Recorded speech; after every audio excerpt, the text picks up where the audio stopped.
every American acts on the president's coronavirus guidelines, we could see a substantial reduction in the spread of the coronavirus. The fight against the spread of the coronavirus continues as White House officials call on all citizens to make sacrifices for the greater good. But government leaders also say help is on the way. RTV6 is working for you during the coronavirus outbreak, bringing you everything you need to know. From the station working for you, this is an RTV6 special report. We start tonight with the latest declaration from the governor of Indiana. Today, Governor Eric Holcomb announced he's activating the Indiana National Guard as part of the state's response to the coronavirus outbreak. According to the executive order, that means the Guard is ready to address and assist in this public health emergency. There are now 2 confirmed deaths from COVID-19 in Indiana, and the number of positive cases in the state is up to 30. And the outbreak is impacting every corner of the community. Several government orders that temporarily close or restrict businesses across Indiana are now in effect. Restaurants and bars are taking a big hit by the new rules that prohibit them from serving patrons in person. Now tonight, some owners took their concerns directly to the mayor of Indianapolis. RTV6's Cameron Riddle was there. In March 2020, getting your food in a drive-thru like this is the new normal. That's why Indianapolis Mayor Joe Hogsett is doing what he can to make life easier for businesses and their customers. Brisket, cottage cheese, and a green salad. That's what's on the menu for Mayor Joe Hogsett, picking up his order at the Half-Liter Restaurant in Broad Ripple. He's among the millions of Hoosiers that now have to get their food via takeout or drive-thru. But that's not the most pressing issue Hogsett has on his plate. It's the concerns of local business owners who are now looking to the government to help carry them through this coronavirus pandemic. As restaurant owners, we need all employees covered for unemployment until we can get back open. While sympathizing with Indy's business community, Mayor Hogsett will remind you that unemployment is handled at the state and federal level. But as mayor, he's doing what he can do by spending his own money in local restaurants and amending city procedures so that residents can have easier access to restaurants who are now depending on carryout orders. We want to make sure that if you are particularly a restaurant where there is metered parking, that at your request, the Department of Public Works has agreed to come out and designate a parking meter or 2 exclusively for pickup of take-home items or carry-out. Eddie Som is among the restaurant operators petitioning for unemployment benefits to all hourly and salaried workers. He says that's an issue that needs attention from elected officials in places much higher than the mayor. Right now, we're looking for leadership from anyone in a federal position. There's things that are on the table, things that are getting voted on, but what we really want is a plan. We can't have plan A through Z. I mean, in this food industry, we are on a daily basis. We need maybe a plan A, B, and C, but right now, there are no plans. We're all scrambling every single day, every single hour. Working for you in Indianapolis, Cameron Riddle, RTV6. Federal health officials say they do have a plan to help the economy during the COVID-19 outbreak, not just for restaurant workers, but for all Americans. ABC's Inez de la Cotera is in Washington with the new steps announced today. President Trump promising to, quote, go big against the novel coronavirus outbreak, unveiling $1 trillion stimulus plan to boost the economy. One big part of that plan, direct cash payments to Americans, checks possibly sent in the next 2 weeks. I think we're going to do something that gets money to them as quickly as possible. The plan would also include $500 billion in a payroll tax cut, $50 billion for the airline industry, and $250 billion for small business loans. The plan coming as many states and cities opt to shutter bars and restaurants, millions in the industry left reeling. So in total, how many employees are you? 200. 200? Have they confided in you worried about rent and paying bills? You can see fear in their eyes. You can see it. The airlines industry also taking a big hit. This is worse than 9/11. For the airline industry, this is they are almost ground to a halt. The president's plan would still have to be approved by Congress. The Senate currently taking up another relief bill that passed the House last week. A number of my members think there were considerable shortcomings in the House bill. My counsel to them is to gag and vote for it anyway, even if they think it has some shortcomings, and to address those shortcomings in the bill that we're in the process of crafting. A senior administration official tells ABC News the plan right now is to send checks of more than $1,000 to every American except for those in upper income levels. Inez de la Cuetera, ABC News, Washington. And many restaurants and bars are doing what they can to support their employees during this difficult time. That includes Ale Emporium. The popular bar on 86 in Allisonville on the northeast side of Indianapolis is usually packed. While that will not be the case for at least a few more weeks, workers there will still get an income. The owner of Ale plans to continue paying kitchen and salaried staff their normal wages and paying tipped employees their average weekly rate. They've all been really appreciative. We just thought it was the right thing to do, and I think they all know that. It's wonderful. I mean, I've worked here on and off for 18 years. I mean, obviously, it's a wonderful company and a wonderful family to work for. They definitely embrace their core family values, and that's what they're going to do with us. They're not going to let anyone, go without. They're going to do everything they can. They always have. They always will. Owner Scott Bond says there are about 300 employees combined at Ale's 3 locations. He says he will also be providing staff and their families with 1 free meal per day. And several other restaurants are taking new steps to retain business under the temporary restrictions on dining in. Some are offering free delivery like Chipotle, Denny's, and Joella's, and services like DoorDash are letting customers request no contact deliveries. If you make the request, your food will be left at your door. Grocery stores are also struggling, but in a much different way. They're having a hard time keeping shelves stocked during this pandemic. Some stores have started limiting hours to give workers more time to get ready for customers before opening again. We caught up with some local shoppers and workers. Toilet paper, but there wasn't any, and eggs, but there wasn't any, and ground beef, but there wasn't any. Went through the bread aisle and that was completely ransacked. So it's looking a bit hectic. In an effort to help stores stay stocked, Indiana Governor Eric Holcomb signed an executive order last week. It lifts regulations on commercial vehicles transporting goods to retailers. From efforts to help the economy recover to efforts to help those who are ill recover, the Department of Defense is stepping up to help civilians by providing critical supplies. The Pentagon says it will give 5 million respirators and 2,000 ventilators to the Health and Human Services Department. The first 1 million masks will be made available immediately. Next, we are prepared to distribute to HHS up to 2,000 deployable ventilators for use as needed. These machines are different from their civilian equivalents and require special training to operate, but we are committed to supporting HHS's requirements in any way we can. Medical supplies and equipment have dwindled as the number of coronavirus patients continues to go up. It's well reported that COVID-19 is especially dangerous for people who are older and or have health issues.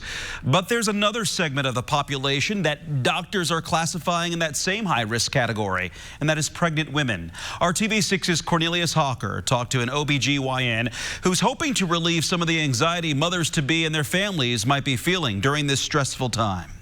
We're relying on our experiences with other respiratory illnesses like influenza and SARS. That's how Dr. Shimon Neal says she and others taking care of pregnant women are addressing the concerns around COVID-19. In those respiratory illnesses, pregnant women are at higher risk for being hospitalized and for having much more severe symptoms. With such little data out there about COVID-19 and how it interacts with pregnant women, that's really all they can do at this point. It's hard to know for sure how many women who are pregnant have COVID-19, but we do know that at least 9 women with the virus delivered babies who didn't have it. That information is from the peer-reviewed medical journal, The Lancet. In the last several days, reports have come out from London that a newborn baby tested positive for the virus, but doctors are still trying to figure out if the mom gave it to the baby or if they got it during or after delivery. Dr. Neal tells me there are a lot of unknowns, and it'll be that way for a while. The pregnancies that we have experience with now were exposed very late in their pregnancy. And so we don't know if there will be a difference of exposure early on in the pregnancy versus exposure later in the pregnancy. And that's something that's going to take a very long time to figure out. That's why they're classifying pregnant women in the same risk group as those who are elderly. We're evaluating if they're stable. We're really have a low threshold for any kind of intervention or hospitalization if they have a lot of significant respiratory symptoms. Like Dr. Neal told me, the guidance for pregnant women surrounding this virus will continue to evolve, so you're encouraged to talk to your doctor and ask any questions you feel necessary to keep you and your baby safe. Working for you, Cornelius Hawker, RTV6. Well, another question Dr. Neal says she's been getting involves breast milk. And right now, there's no evidence moms can pass it to their child through their milk. But if you as a mom have or suspect you have COVID-19, it's important for another caregiver to feed and take care of the child. A dry start to your day tomorrow, but that changes rather quickly as the first round of rain moves in. We'll take you through the timeline that will lead us to the weekend coming up. New purchase. From the station working for you, this is an RTV6 special report. The impact of the coronavirus outbreak on daily life shows no sign of easing up anytime soon. Here's a rundown of some other major changes. Butler, Indiana State, and Purdue will not hold traditional commencement ceremonies this spring. Representatives for all three say virtual celebrations will be held. IU in Bloomington says it's working on alternative commencement plans. Starting tomorrow, all Macy's stores are temporarily closed through March 31st. This includes all retailers under the Macy's brand, like Bloomingdale's.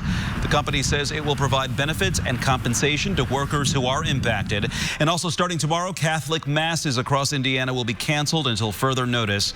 The 5 bishops of the state made the decision in response to the new recommendations from health officials. The directive applies to all public Sunday and weekday masses. The new guidelines restricting large groups from gathering are forcing many brides and grooms to rethink their spring wedding plans. Tammy Pizzacchi, the vice president of Perfect Wedding Guide, has helped hundreds of Indianapolis brides turn their wedding day dreams into reality.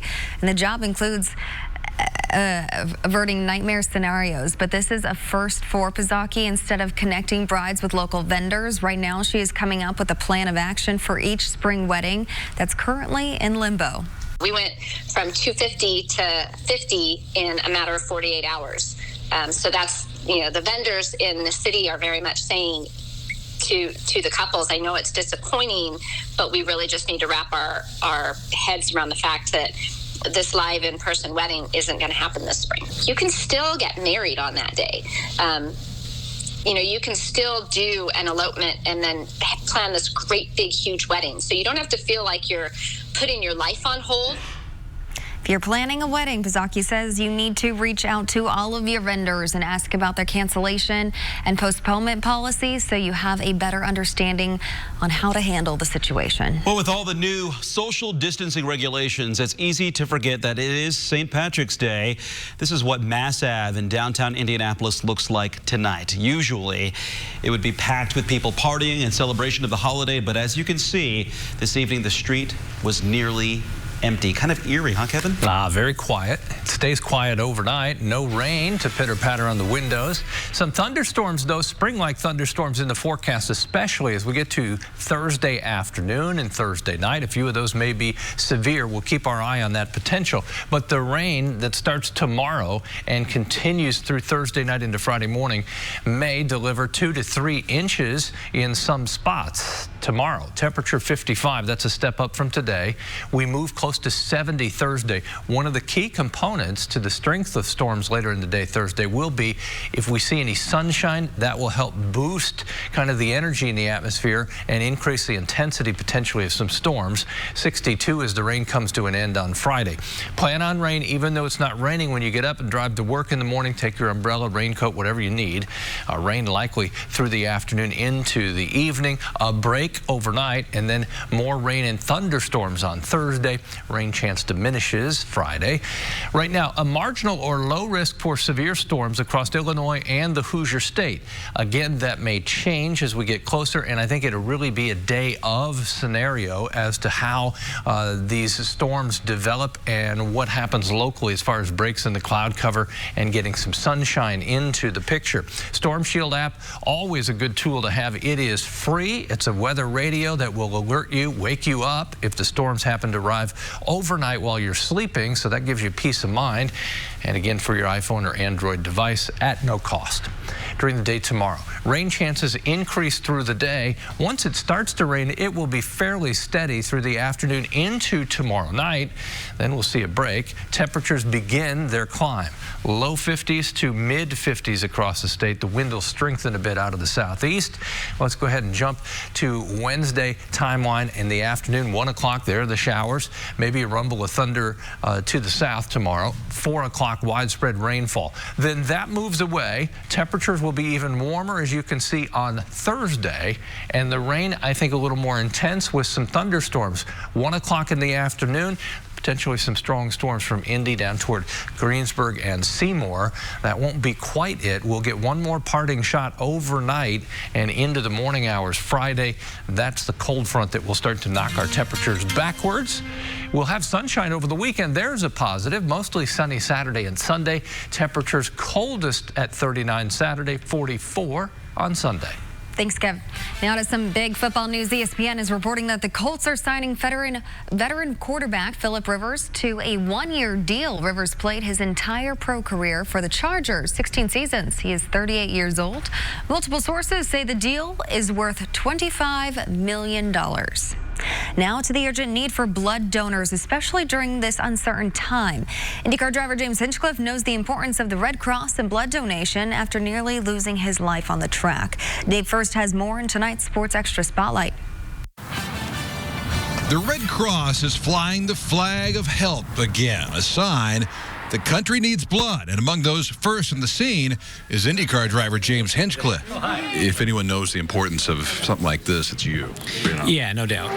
Hard to believe it's almost been 5 years now since this at the Indianapolis Motor Speedway. Hinch's accident during practice for the Indy 500. He lost 22 pints of blood, twice an average person's blood volume. An accident that nearly cost his life. So a splash of hand sanitizer and a temperature check is small stuff on a day like this.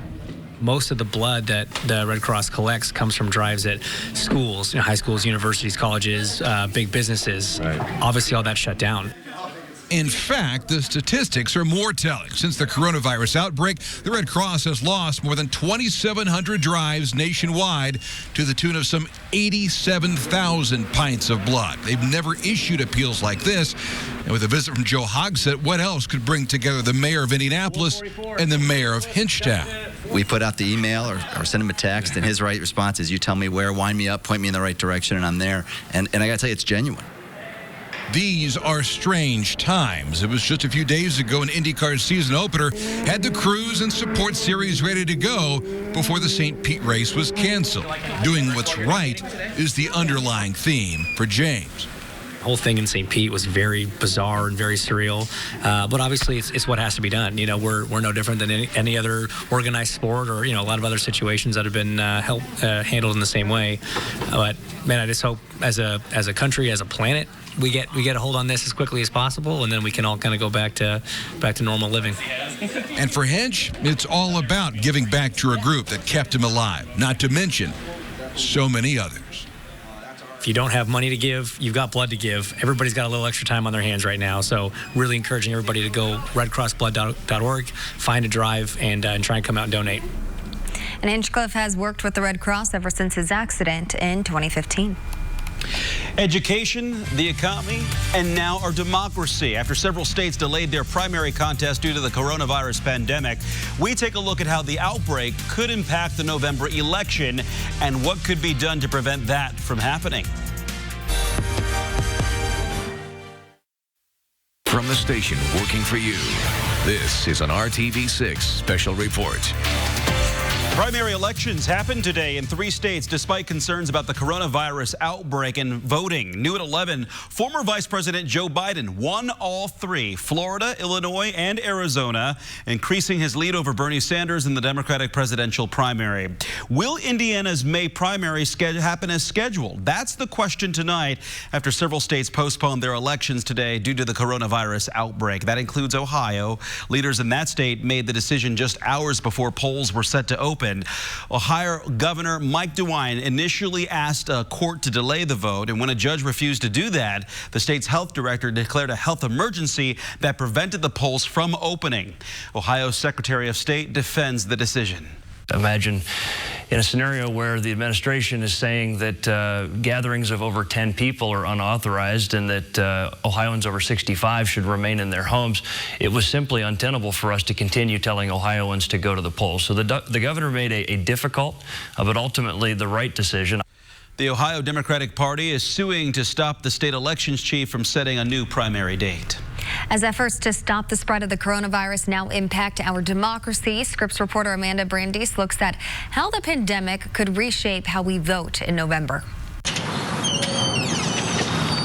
It's so important that you get out there and make your voice heard. Ali Abu-Kader spends a lot more time thinking about elections than the average college graduate. Oh, the ultimate importance. Voting is your voice. On Super Tuesday, he volunteered to monitor polls at churches and rec centers throughout Southern California. Those places now shut down to stop the spread of COVID-19. As I guess the fear of coronavirus kind of heightens, it's important that other states and counties here in California consider more vote by mail, making voting a little bit more accessible. I think for a lot of our registrars and election officials, they have been through some processes where they're planning for emergencies. COVID-19 is adding a whole nother layer. Kathy Fung is executive director of California Common Cause, a nonpartisan organization dedicated to making voting more accessible. With 30 states in the network, their election protection hotline is being flooded with calls. State by state, one of the biggest questions is going to be, what are my alternatives? A newly proposed bill in Congress would give all Americans the right to vote by mail if 25% of states declared an emergency related to the coronavirus. It would provide $500 million to fund the vote by mail efforts. But making that change quickly won't be easy. If states want to turn more to mail-in by the fall, they have to do an aggressive campaign and put the money into it to be sure everybody gets one, and then you remind them to send them back in. Political science professor Carl Luna believes Congress should funnel money into dealing with these issues, just as it is into the economy. Elections have to happen. Congress could postpone the November election, but by January 20th, the president under the Constitution is out of office, and you need to have a replacement in place. If the general is postponed, it would be a first in American history. If we could do it during the Civil War, we could do it now. We just need the resolve and the funding to do it. Until then, voting advocates like Ali remain committed to helping Americans navigate the uncharted road ahead. Reporting in San Diego, I'm Amanda Brandeis. At Dream Mattress Studio at Value City Furniture. There is a lot of information to cover related to the coronavirus outbreak, and there are constant updates and changes. You can find everything you need to know anytime on our website, theindychannel.com/coronavirus. Temperatures tomorrow into the 50s. The rain develops or arrives mid to late morning tomorrow, already by 11 a.m., 45 degrees. Just want to show you total rainfall through tomorrow. Thursday into Friday morning may exceed 2 inches in spots. Some isolated areas could see 3, so we'll keep our eye on some flooding potential. We want to thank you for joining us for RTV6 News at 11. GMI starts at 4:30 a.m. Good night.